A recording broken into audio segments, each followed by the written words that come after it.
اعوذ باللہ السمیع العلیم من الشیطان الرجیم بسم اللہ الرحمن الرحیم رب اشرح لی صدری ویسر لی امری واحلل عقدۃ من لسانی یفقہوا قولی ربی زدنی علما ربی زدنی علما ربی زدنی علما یا معلم ابراہیم علمنی ولک من الصالحین۔ 12ویں جماعت کے طلباء و طالبات کو آج کے اردو کلاس میں خوش آمدید کہتا ہوں۔ آج کے لیکچر کا جو ہمارا موضوع ہے وہ ہے غزل نمبر 1، غزل نمبر 2 مرزا اسد اللہ خان غالب۔ ایک بہت ہی مشہور غزل ہے اسد اللہ خان غالب کی، اور غالب ایک مشہور شاعر بھی ہیں، بلکہ شاعری میں ان کا نام سب سے بلند مانا جاتا ہے۔ اور یہ جو غزل ہے جو ہم آج پڑھنے جا رہے ہیں، جس کی ہم تشریح کرنے جا رہے ہیں، سمجھنے کی کوشش کر رہے ہیں، یہ بہت ہی مشہور غزل ہے۔ ہر ایک شخص کی زبان پہ اس کے اشعار 1 یا 2 یا 3 یا 4 اشعار لازمی طور ہوں گے۔ تو آج ہم اس کی تشریح کرنے جا رہے ہیں۔ اس سے پہلے کہ ہم اس کی تشریح کریں، پہلے میں اس کی بلند خوانی کروں گا۔ درد منت کشے دوا نہ ہوا، درد منت کشے دوا نہ ہوا، میں نے اچھا ہوا برا نہ ہوا۔ جمع کرتے ہو کیوں رقیبوں کو، جمع کرتے ہو کیوں رقیبوں کو، ایک تماشا ہوا گلا نہ ہوا، ایک تماشا ہوا گلا نہ ہوا۔ ہم کہاں قسمت آزمانے جائیں، ہم کہاں قسمت آزمانے جائیں، تو ہی جب خنجر آزما نہ ہوا۔ کتنے شیریں ہیں تیرے لب کی رکیب، کتنے شیریں ہیں تیرے لب کی رکیب، گالیاں کھا کے بے مزہ نہ ہوا، گالیاں کھا کے بے مزہ نہ ہوا۔ ہے گرم خبر ان کے آنے کی، ہے گرم خبر ان کے آنے کی، آج ہی گھر میں بوریا نہ ہوا، آج ہی گھر میں بوریا نہ ہوا۔ کیا وہ نمرود کی خدائی تھی، کیا وہ نمرود کی خدائی تھی، بندگی میں مرا بلا نہ ہوا، بندگی میں مرا بلا نہ ہوا۔ جان دی دی ہوئی اسی کی تھی، جان دی ہوئی تھی، جان دی ہوئی اسی کی تھی۔ حق تو یہ ہے کہ حق ادا نہ ہوا، زخم گر دب گیا لہو نہ تھما، زخم گر دب گیا لہو نہ تھما۔ کام گر رک گیا روا نہ گیا، کام گر رک گیا روا نہ گیا۔ کچھ تو پڑھیے کہ لوگ کہتے ہیں، کچھ تو پڑھیے کہ لوگ کہتے ہیں، آج غالب غزل سرا نہ ہوا، آج غالب غزل سرا نہ ہوا۔ عزیز طلباء و طالبات، آئیے ان اشعار کی تشریح سمجھنے کی کوشش کریں۔ پہلا شعر جس کو مطلع کہتے ہیں، مطلع طلوع سے نکلا ہے، طلوع ہونا یعنی آغاز کرنا، شروع کرنا۔ جب کسی غزل کا آغاز کیا جاتا ہے اس کو مطلع کہتے ہیں۔ مطلع کا معنی ہے کہ اس کا طلوع ہو رہا ہے، یعنی غزل کا طلوع ہو رہا ہے، غزل کا آغاز ہو رہا ہے۔ اور اس کی صفت یہ ہے، مطلع کی یہ صفت ہے کہ اس کے جو دونوں مثلے ہوتے ہیں، ہم کافی اور ہم ردیف ہوتے ہیں۔ ذرا اس کو سمجھنے کی کوشش کیجیے۔ غالب فرماتا ہے کہ درد منت کشے دوا نہ ہوا، جو میرا درد ہے، جو میرا کرب ہے، جو میرا ستم ہے، جو میری تکلیف ہے، وہ کسی علاج کسی دوا کا منت کش نہیں ہوا۔ منت کش مانے احسان لینے والا، احسان مند، دست گرفتہ، رہین منت، سپاس گزار، مرہون منت، شکر گزار، منت پذیر، ممنون۔ جیسے کہ عشق نے سوئی کے ناکے سے نکالا ہم کو، عشق نے سوئی کے ناکے سے نکالا ہم کو، شکر منت کشے درباں تن لاگر نہ ہوا، شکر منت کشے درباں تن لاگر نہ ہوا۔ یعنی منت کش کا معنی ہے احسان لینے والا۔ میرا درد، غالب کہتا میرا درد کسی دوا کا احسان مند نہیں ہوا، اور جو میں نے دوائی استعمال نہیں کی، علاج نہیں کیا، اس سے کیا ہوا؟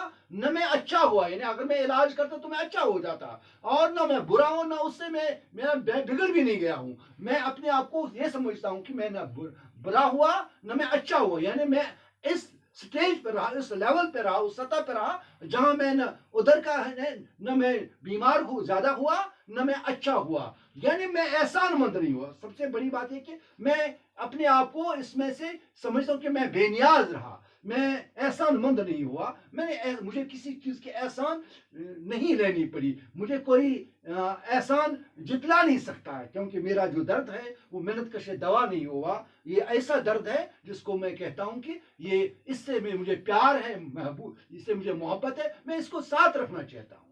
محبوب کی محبوب کی جو محبت کا درد ہے، عشق کا جو درد ہے، وہ میں اپنے ساتھ رکھنا چاہتا ہوں. میں اس سے اپنے آپ کو جدا نہیں کر سکتا ہوں.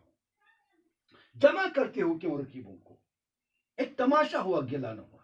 شاید تھا کہ میں گلا کرنے کے لیے آیا ہوں، شکایت کرنے کے لیے آیا ہوں، لیکن آپ نے جو رقیبوں کو جمع کیا اس سے تماشا بن گیا، اس سے مسئلہ حل نہیں ہو گیا. تو آپ کا، میرا محبوب، میرا اور آپ کا مسئلہ حل ہونا چاہیے تھا، لیکن جس طرح سے آپ اس کو حل کرنا چاہتے ہیں، آپ نے میرے رقیبوں کو، میرے حریفوں کو، رقیب مانے ہم پیشہ، جن میں باہم چشمک اور جونت ہو، ہم چشم، دشمنی کے رکھنے والا، مخالف، دشمن، جو میرے مخالف ہیں، میرے رقیب ہیں، میرے حریف ہیں، آپ نے ان کو بلایا اور اس سے کیا ہو گیا؟ اس سے تماشا بن گیا، اس سے مذاق بن گیا، اس سے میرا جو گلا ہے وہ وہیں کا وہیں رہ گیا، مسئلہ حل نہیں ہوا. ہم کہاں قسمت آزمانے جائیں؟ تو ہی جب خنجر آزما نہ ہوا. اس شعر میں شاعر کہتا ہے کہ میری قسمت کا آزمانے کا موقع جو ہے وہ آپ کے پاس ہے. میں اپنی قسمت کو آپ کے پاس آزمانا چاہتا ہوں، میں آپ کے ہاتھوں سے قتل ہونا چاہتا ہوں، مرنا چاہتا ہوں. یہ میری سعادت ہوگی، یہ میری عظمت ہوگی، لیکن میں اب آپ کے سوا کہاں جاؤں گا قسمت آزمانے کے لیے؟ یعنی اگر آپ مجھ پر خنجر نہیں آزمائیں گے، آپ مجھ پر مجھے قتل نہ کریں گے، آپ کے ہاتھوں سے میں قتل ہونا چاہتا ہوں، تو میں چاہتا ہوں کہ یہ میری قسمت تھی اگر میں آپ کے ہاتھوں مر جاتا. یعنی یہ محبت کی انتہا ہے، یہ پیار کی انتہا ہوتی ہے، محبت کی انتہا ہوتی ہے. ایک شخص چاہتا ہے کہ اپنے محبوب کے ہاتھوں سے مرنا چاہتا ہے. جیسے کہا جاتا ہے کہ اگر اپنے ہوں گے، اگر کسی دھوپ میں بھی ڈالیں گے تو کم سے کم مرتے وقت وہ دھوپ میں نہیں بلکہ سائے میں ہی رکھیں گے، جسد خاکی کو سائے میں رکھیں گے. اس طرح شاعر کہتا ہے کہ میرے محبوب، میں آپ کے پاس قسمت آزمانے آیا ہوں، میں چاہتا کہ آپ کے ہاتھوں قتل ہو جاؤں، لیکن اگر آپ نے مجھ پر خنجر نہیں آزمایا تو پھر اب اس کے بعد میں کہیں اور کہاں جاؤں گا کہ آپ سے میں اپنی قسمت آزمانے کے لیے. اور ایک اور شعر ہے، کتنے شیریں ہیں تیرے لب کے رقیب، گالیاں کھا کے بھی مزہ نہ ہوا. شاعر کہتا ہے کہ میرے رقیب جو ہیں، یعنی آپ کے جو عاشق ہیں، آپ کے لب کتنے شیریں ہیں.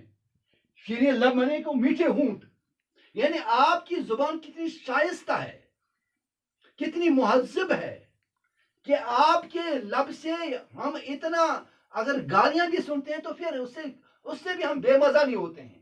یعنی آپ کی گالیوں میں بھی ہمیں مزہ آتا ہے. اس کا مطلب یہ ہے کہ شاعر کا مطلب یہ ہے کہ وہ کہتا ہے، اپنے محبوب کی تعریفیں کرتا ہے کہ آپ سے اتنا محبت ہمیں ہے، اتنی عقیدت ہے ہمیں، اتنا آپ سے ہمیں لگاؤ ہے، نسبت ہے کہ ہم آپ کی گالیوں سے بھی بے مزہ نہیں، بلکہ ہم آپ کی گالیوں کو بھی اپنے لیے سعادت سمجھتے ہیں.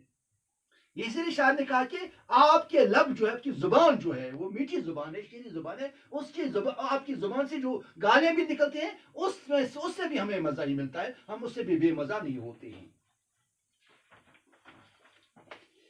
ہے خبر گرم ان کے آنے کی، آج ہی گھر میں بولیا نہ تھا. شاعر کہتا ہے کہ اس شعر میں کہ آج یہ گرم خبر تھی. گرم خبر کا معنی ہے کہ مشہور خبر، تازہ اطلاع، تکلیف دہ، حیرت انگیز خبر، یہ اس کے معنی ہیں. لیکن یہاں پر اس کے معنی ہیں کہ یہ خبر بہت گرم ہو گئی تھی، مشہور ہو گئی تھی، یہ جنگل میں آگ کی طرح پھیل گئی تھی کہ آج میرا محبوب، ان کو آج میرے گھر آنا تھا. لیکن میری بدقسمتی یہ ہے کہ میرے گھر میں آج سامان زیست نہیں ہے، میرے گھر میں کوئی سامان نہیں ہے آپ کے استقبال کے لیے، آپ کے خاطر تواضع کے لیے. میرے پاس کچھ نہیں ہے. میں چاہتا کہ میرے پاس ہونا چاہیے تھا تاکہ میں آپ کے آنے پر نثار کرتا، نچھاور کرتا، قربان کرتا، سب کچھ دیتا. لیکن میری بدقسمتی ہے کہ بد نصیبی ہے کہ آپ آ رہے ہیں لیکن میرے پاس کچھ نہیں ہے، میں آپ کی خاطر تواضع نہیں کر پاؤں گا. کیا وہ نمرود کی خدائی تھی؟ بندگی میں مرا بلا نہ ہوا. شاعر کہتا ہے کہ اپنی بدقسمتی کا اظہار کرتا ہے, بدنصیبی کا اظہار کرتا ہے کہ میرے اللہ آپ کی خدائی جو ہے وہ بڑی خدائی ہے. نمرود کی خدائی اور آپ کی خدائی میں فرق ہے, اور آپ کی خدائی میں یہ کہ آپ کی خدائی میں ہر ایک کو بلا ہوتا ہے, لیکن میرا حال یہ ہے, میری کیفیت یہ ہے کہ میری حالت یہ ہے کہ میرا نصیب آپ کی خدائی میں بھی نہیں سنورتا ہے. کیا ایک نمرود کی خدائی ہے, وہ ایک بندے کی خدائی, بندہ تو بندہ ہی ہوتا ہے, وہ کتنا بڑا دعویٰ کرے, لیکن بہرحال وہ انسان ہی ہے, وہ کمزوری ہے, وہ ہر ایک کی آرزو اور خواہش پوری نہیں کر سکتا. اللہ تو آپ سبوں کی خواہش پوری کر سکتا ہے, اور سن بھی لیتا ہے. یہ بڑی بات ہے کہ آپ کی خدائی تھی, یہ نمرود کی خدائی نہیں تھی, پھر بھی میرا بلا نہیں ہوا, مجھے اچھا نہیں ہوا. جان دی ہوئی اسی کی تھی. یہاں پر جان دی کے بعد کاما ہے, دی ہوئی اسی کی تھی. یعنی شاعر کہتا ہے کہ جو میں نے جان دی, جو جان میں نے دی وہ میری اپنی نہیں تھی, وہ بھی آپ کی دی ہوئی تھی. یعنی اگر میں ایک شہید کو جب پوچھا جاتا ہے کہ آپ شہید ہو گئے اور اب کیا محسوس کریں, شہید کہتا ہے کہ میرے اللہ مجھے اتنا مزہ ملا آپ کی راہ میں شہید ہونا کہ میں چاہتا ہوں کہ پھر میں زندہ کر جاؤں, پھر مجھے شہید کیا جائے, پھر میں زندہ کر جاؤں, پھر میں شہید کیا جاؤں. جیسے کہ ایک صحابی سے پوچھا گیا کہ آپ کیا چاہتے ہیں, وہ کہتے ہیں کہ میں چاہتا ہوں کہ میں میدان جنگ میں ہوں اور میں جوان ہوں, پھر دشمن کے گولے آئیں, مجھے روندیں, مجھے مسل کریں, تو میں تب میں مزہ سمجھتا ہوں. شاعر کہتا ہے کہ میں نے اللہ, میرے محبوب, میں نے آپ کی راہ میں جو جان دی, پھر بھی وہ جان میری اپنی نہیں تھی, وہ بھی آپ کی تھی. اس طرح میں یہ کہوں گا کہ حق ادا کر تو میں نے کیا, لیکن پھر بھی حق نہیں ادا ہوا. وجاہدوا فی اللہ حق جہادہ, وجاہدوا فی اللہ حق جہادہ, یعنی اللہ کی راہ میں جہاد کرو جیسے کہ حق جہاد کرنے کا حق ہے. یہاں پر شاعر کہتا ہے کہ میں نے جان دی, پھر بھی جان اپنی نہیں تھی, آپ کی تھی. اس کا مطلب یہ ہے کہ میں نے حق ادا ہی نہیں کی, جتنا حق مجھے ادا کرنا تھا وہ میں نے حق نہیں ادا کیا. زخم گر دب گیا لہو نہ تھما. شاعر کہتا ہے کہ وہ میرا زخم تھا, وہ اگرچہ بند ہو گیا لیکن تب بھی میرا خون جاری رہا. یعنی میرا زخم پھر بھی اس پہ برہم نہیں ہوا, یعنی میرا زخم تو بند ہو گیا لیکن لہو, میرا خون تب بھی نہیں تھما. خون بڑھتا, کام گر رک گیا, روا نہیں ہوا. میں نے کام کیا, رک گیا, لیکن وہ حل نہیں ہوا, وہ روا نہیں ہوا. یعنی کام کر رک گیا, رک تو گیا, لیکن کام جو میرا تھا وہ رک گیا, لیکن پھر بھی روا نہیں گیا. آخری شعر ہے, اس کو مقطع کہتے ہیں. اس میں شاعر نے اپنا تخلص استعمال کیا ہے, غالب کا یہ مشہور شعر. کچھ تو پڑھیے کہ لوگ کہتے ہیں, شاعر کہتا ہے کہ مجھے لوگ کہتے ہیں کہ اے غالب آج کی محفل میں آپ کچھ نہ کچھ پڑھیے, یعنی کچھ تو پڑھیے کہ لوگ کہتے ہیں. آج اگر لوگ کہتے ہیں کہ آج غالب غزل سرا نہ ہوا, غزل سرا مانے وہ غزل سرائی ترنم سے غزل پڑھنا, غزل خوانی کرنا, یعنی آپ کی غزل پڑھنا بہت ہی عام ہوتا ہے, سب آپ کی غزل سننے کے لیے آتے ہیں. تو اگر آپ نہیں پڑھیں گے پھر اس محفل کی کوئی اہمیت ہی نہیں ہے. یہ محفل پھر فیکی محفل ہے, اس محفل کی کوئی اہمیت ہی نہیں ہے. یہ محفل فضول کی محفل ہے, یہ یوں ہی محفل ہے. جس محفل میں غالب جیسا شاعر اپنا کلام نہ پڑھے وہ محفل ادھوری رہتی ہے. تو میں کہتا ہوں کہ شاعر فرماتا ہے کہ اے غالب کچھ تو اب آج اس محفل میں پڑھیے, کیونکہ لوگ کہتے ہیں کہ اگر آج آپ نے محفل میں کچھ نہیں پڑھا تو لوگ کہیں گے کہ غالب نے کچھ نہیں پڑھا. یعنی اگر سب شاعر پڑھیں گے لیکن غالب نہیں پڑھے گا تو اس کا مطلب کہ کچھ نہیں پڑھا گیا. یعنی غالب کے پڑھنے سے یہ محفل ادھوری رہتی ہے. اس لیے آپ سے گزارش ہے کہ آپ پڑھیے. تو اس طرح سے میری عزیز طلبہ و طالبات, میں نے سرسری طور اس کی تشریح کی ہے. امید کرتا ہوں کہ آپ نے اس تشریح کو سمجھ لیا ہوگا, اور آئندہ پھر آپ سے ملیں گے. فی امان اللہ.